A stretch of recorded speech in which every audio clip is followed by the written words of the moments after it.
Muito bem, queridos irmãos, eu sempre inicio as reflexões rezando uma Ave Maria. Vamos rezar? Pode ficar sentadinhos. Ave Maria, cheia de graça, é convosco, bendita sois vós entre as mulheres, e bendito é o fruto do vosso ventre, Jesus. Santa Maria, Mãe de Deus, e na hora de nossa morte, Nossa Senhora da Conceição Aparecida. Muito bem, queridos irmãos, Padre Luiz Fernando, diáconos, Padre também, querido povo de Deus. O tema para nós, até o Evangelho nos trata sobre isso, né? A oração de Jesus. Jesus, homem e modelo de oração. Por isso que a primeira abordagem que a gente precisa fazer e compreender é a respeito da humanidade do Cristo. Por quê? Porque ele, sendo Deus, certo? Ele recebe as nossas orações. Mas esse Deus se fez homem. Então é nessa sua condição que nós precisamos compreender como é que se dá essa relação das duas naturezas de Cristo. Então, exatamente isso. Ao se revelar, Cristo se mostra como? Ele mesmo diz, eu e o Pai somos um. Quando perguntam para ele se ele é o Messias, ele não responde que ele é o Messias. Ele responde que ele é Deus com o Pai. E, portanto, nós professamos, e esta é a nossa fé. Jesus é Deus eterno, Filho eterno do Pai eterno, certo? Em igual substância ao Pai, eterno com o Pai, de igual poder com o Pai, todavia, esse Deus, o Verbo de Deus, na eternidade, agora ele vem se fazer homem, no ventre da Virgem Maria. E pelo sim de Nossa Senhora, o Verbo se fez carne e veio habitar entre nós, né? Ajustando ali um pouco melhor o verbo para compreensão. A palavra é carne mesmo, sarx, mas para compreensão o verbo se fez homem e veio habitar entre nós. Portanto, diferentemente de algumas heresias que nasciam no início da igreja, nos primeiros séculos, como o arianismo, certo? Que não professava a divindade de Cristo, por exemplo, dizendo que Jesus não era eterno com o Pai, não era da mesma substância do Pai, heresia. Ou o docetismo, que negava também ali a humanidade de Cristo. A igreja em oração, a igreja em debate, principalmente com os grandes argumentos dos grandes padres da igreja, em especial Atanásio. Inclusive tem o símbolo, né? Nós temos o símbolo apostólico, todo mundo conhece, né? Crê em Deus Pai. Tem o símbolo niceno, que é o maior, né, que a gente conhece, e tem um símbolo que não é usado, que é o atanasiano. Você pode achar na internet, lindo, belíssimo, e ali está, de uma forma maior ainda, um pouco daquela que é a nossa fé católica. E nós professamos que esse Deus, que é a segunda pessoa da Santíssima Trindade, e como Deus é o Criador do mundo, com o Pai e com o Espírito Santo, esse Deus agora, ele assume a nossa condição humana, se torna homem, e com isso nós não podemos dizer que a divindade de Cristo vai como que aniquilar a sua humanidade. Não vai. E nem a humanidade de Cristo será rebaixada por causa disso. Não. Nós professamos que Jesus é Deus eterno, mas Deus eterno que se fez homem. E, portanto, ele possui essas duas naturezas, divina e humana, o que nós chamamos de união hipostática. É um termo teológico, quem está saindo da faculdade há pouco tempo sabe melhor do que eu. essa união chamada união hipostática. Hipóstase quer dizer pessoa ou substância, né? Mas para o termo teológico é pessoa, e, portanto, união hipostática é a união na pessoa do Verbo, a união divina e humana. Inclusive, tem um termo que eu não vou poder dizer aqui de cor, eu tenho que ler. Vou pegar aqui o papel. Opa, desculpa, quanto ao vídeo. Já saí. Né? E que nos fala essa realidade tão bonita, no qual resume um pouco dessa condição da nossa fé, de 2000 anos. As naturezas de Cristo, suas naturezas são unidas, mas sem confusão. São distintas, mas sem separação. Vou repetir. Essas naturezas divina e humana em Cristo são unidas, mas sem confusão. Plenamente Deus, verdadeiramente Deus, plenamente homem, verdadeiramente homem. Unidas, mas sem confusão, distintas, mas sem separação. E, portanto, nós podemos dizer, e professamos essa nossa fé, que Jesus é homem.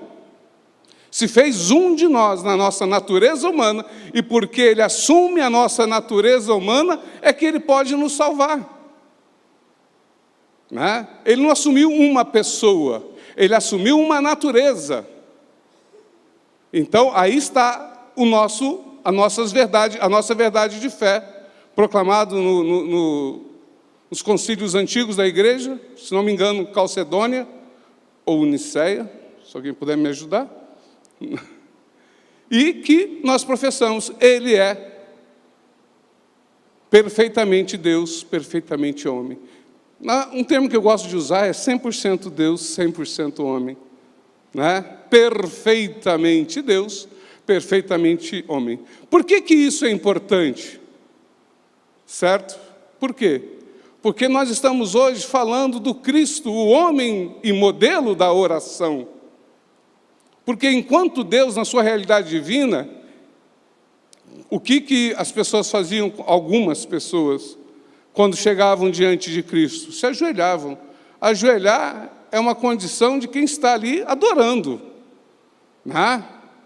No sentido do próprio Cristo, quando chegavam, realmente reconheciam nele a sua grandeza, a sua messianidade, até a sua divindade. Como muitos, ao chegar, se lançavam ao chão, se ajoelhavam. Se de atrás o jovem rico colocou-se no chão, certo?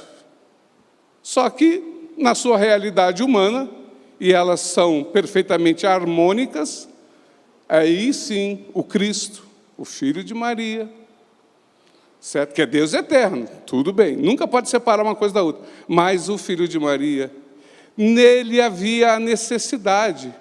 Qual necessidade?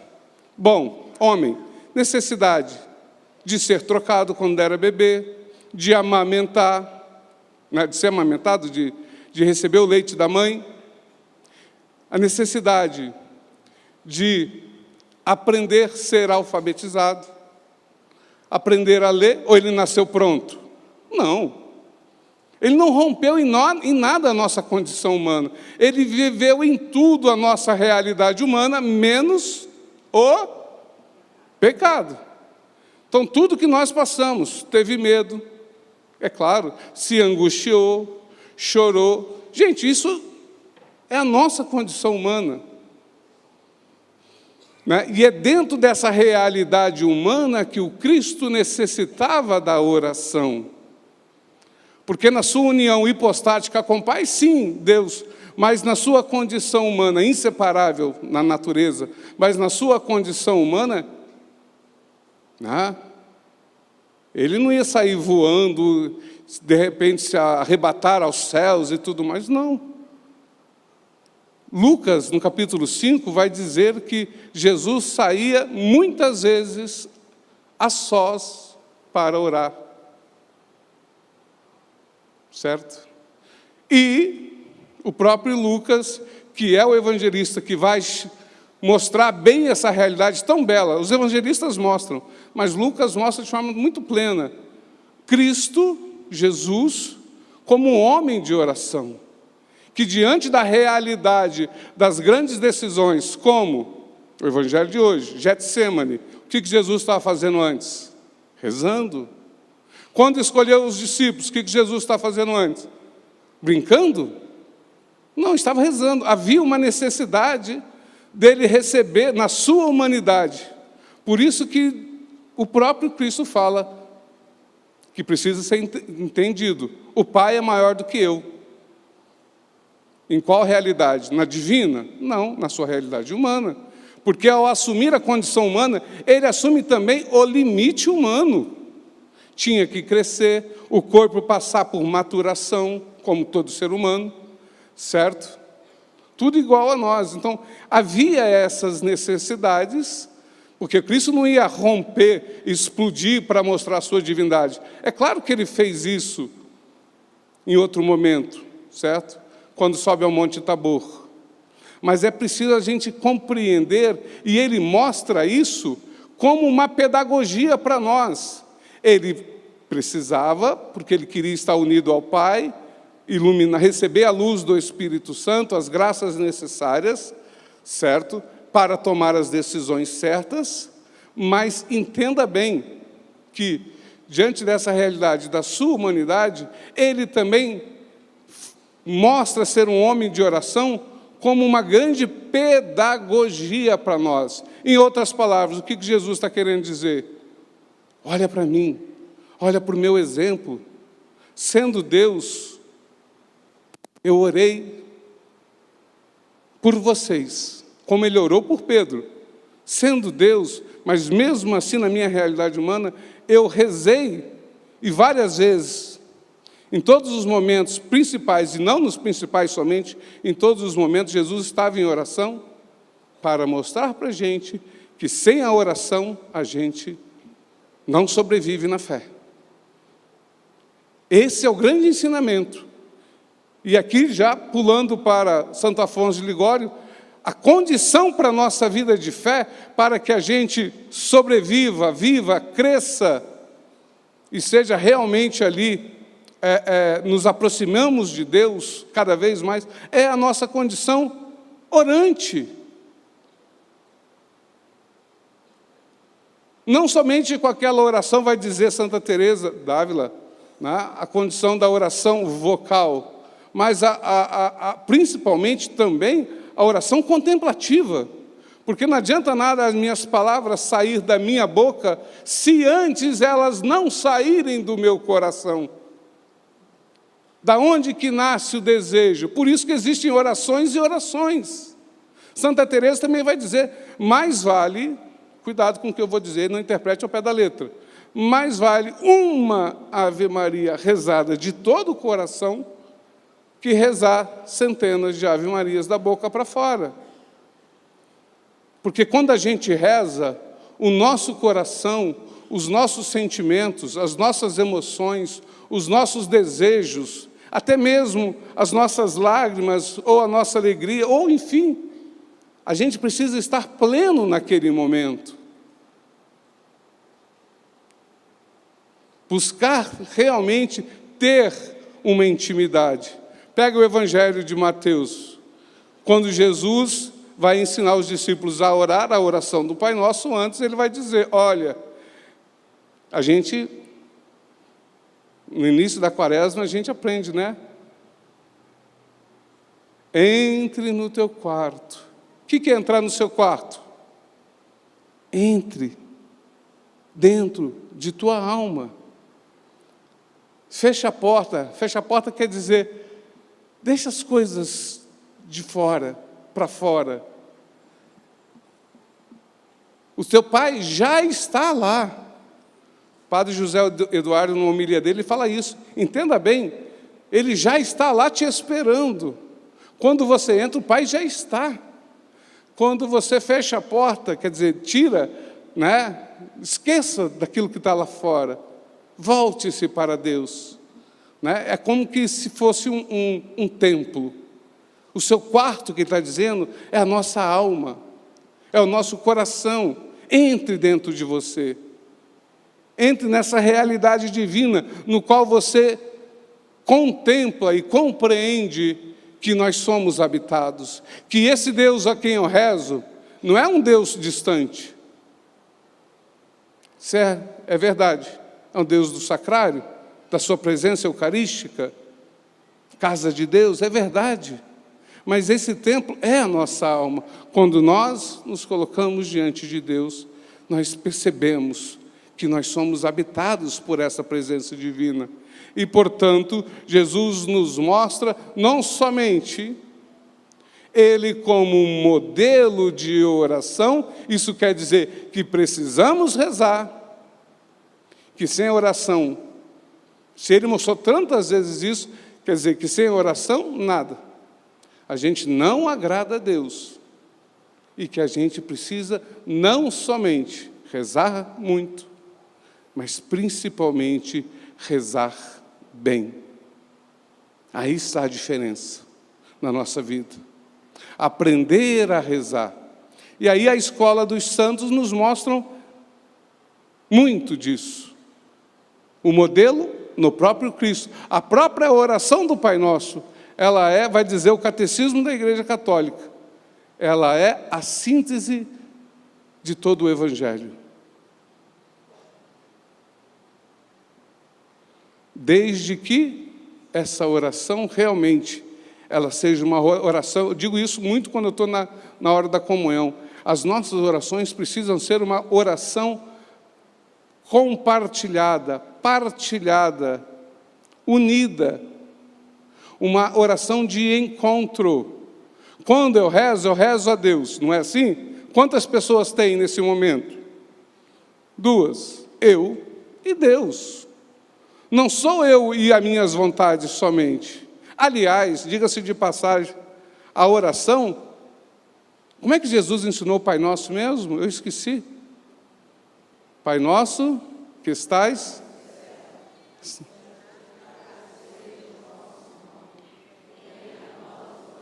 Agora, a vossa vontade. A oração nos coloca diante de Deus para que, nos colocando diante dele, a gente faça a vontade de Deus. E não Deus se tornar um escravo nosso, dos nossos caprichos. Essa oração é oração pagã. A oração nossa é oração na hora que a gente aprende das coisas de Deus, das luzes de Deus, das verdades de Deus, do caminho que Ele nos mostra, para que a gente coloque em prática. Desta forma, a oração se torna o quê? A obediência à vontade de Deus. E repito, não Deus que vai fazer e atender os meus caprichos. Obviamente que nós temos necessidades.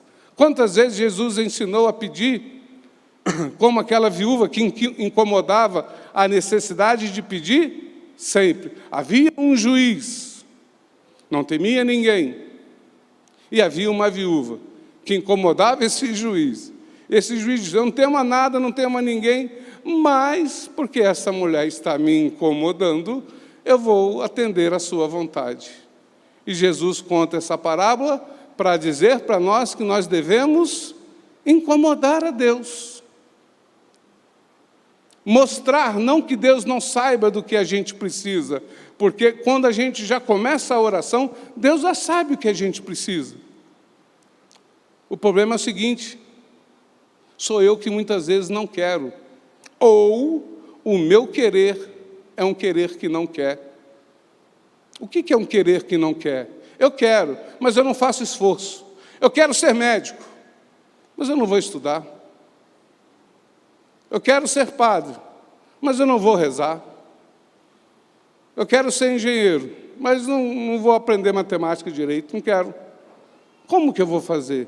Somos nós que precisamos mostrar para Deus que nós realmente queremos e que nós precisamos.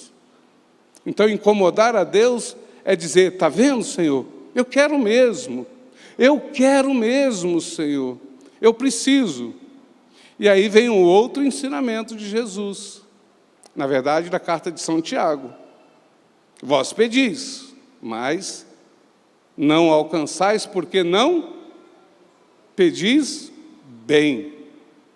Nós precisamos pedir, insistir, mostrar para Deus que realmente precisamos e pedir as coisas certas.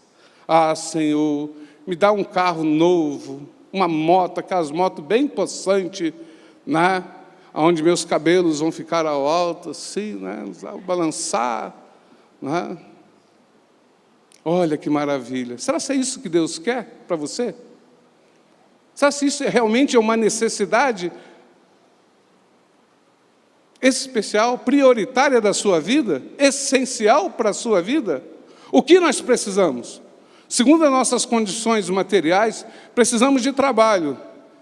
Mas, meu irmão e minha irmã, se você precisa de trabalho, antes de você vir aqui pedir trabalho, você tem que bater em todas as lojas possíveis. Você tem que mandar currículo, você tem que estudar. Você tem que fazer a sua parte. Se você está doente e vem pedir uma cura, ótimo, venha mesmo. Mas antes, vá no médico, faça o exame, tome o remédio, mostre que realmente você está fazendo a sua parte, que realmente você precisa, e você já vem com a certeza de quem fez a sua parte.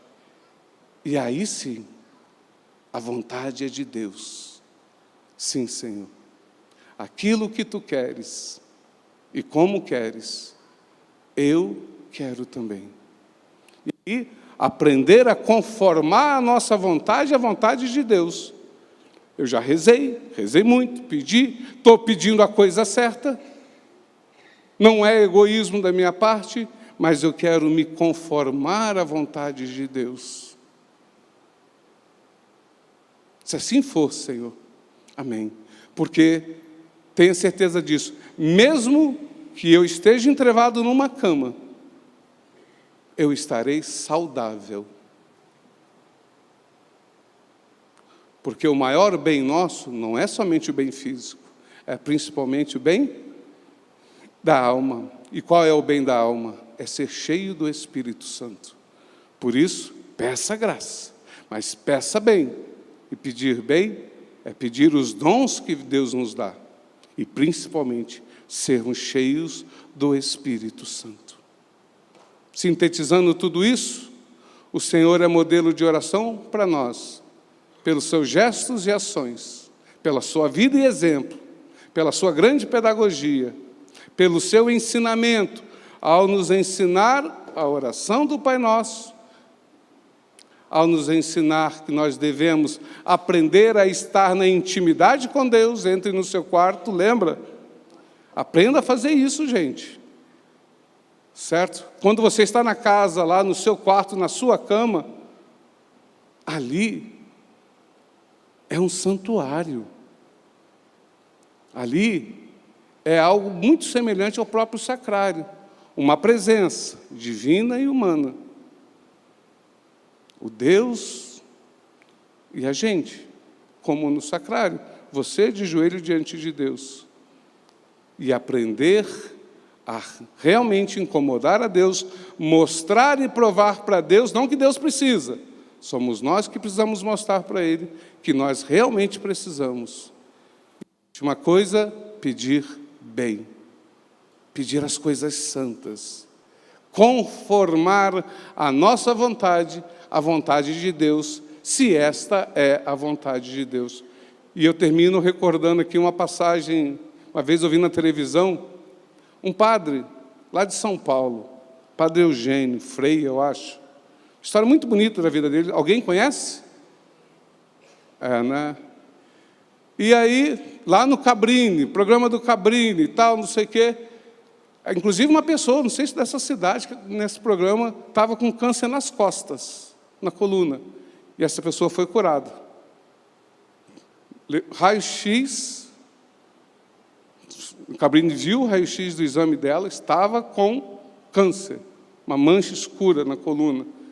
E ele foi, participou da missa lá e voltou, ela, né, a mulher, voltou, passou um mês, fez o exame de novo, tinha só um pontinho, bem pequenininho, preto.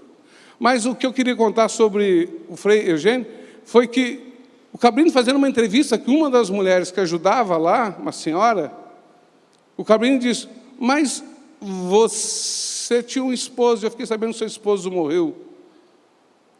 Assim é verdade. Aí ele disse: mas você não trouxe o seu esposo aqui? Eu falei: trouxe. O padre não rezou por ele? Rezou. E ele não foi curado? Ela disse: depende sobre qual sentido que você está vendo. Se ele foi curado do câncer? Não. Mas ele foi curado de uma doença muito pior do que o câncer. Ele era um marido bravo, distante de Deus, não vivia a sua fé, uma pessoa muito difícil. E depois que ele teve essa experiência que, embora a doença persistisse, o coração dele foi completamente transformado. E ela dizia: o meu marido morreu em paz e em Deus. Estão entendendo o que é graça de Deus? Essa é a maior graça que Deus quer nos dar. A graça da nossa santificação. E o maior de todos os milagres, a nossa conversão e a nossa salvação. Por isso que a gente deve sempre pedir: Senhor, me faz santo. Senhor, me dê o teu Espírito Santo. Senhor, converte o meu coração. Senhor, me dê, embora não mereço, mas pela sua misericórdia, a salvação eterna que tanto necessito. Aprendemos a orar, rezemos bem, rezemos bastante, porque quem reza se salva. Santo Afonso de Ligório. E quem não reza, pontinho, pontinho, pontinho, não precisa dizer, né? Rezemos bem, rezemos bastante. Amém.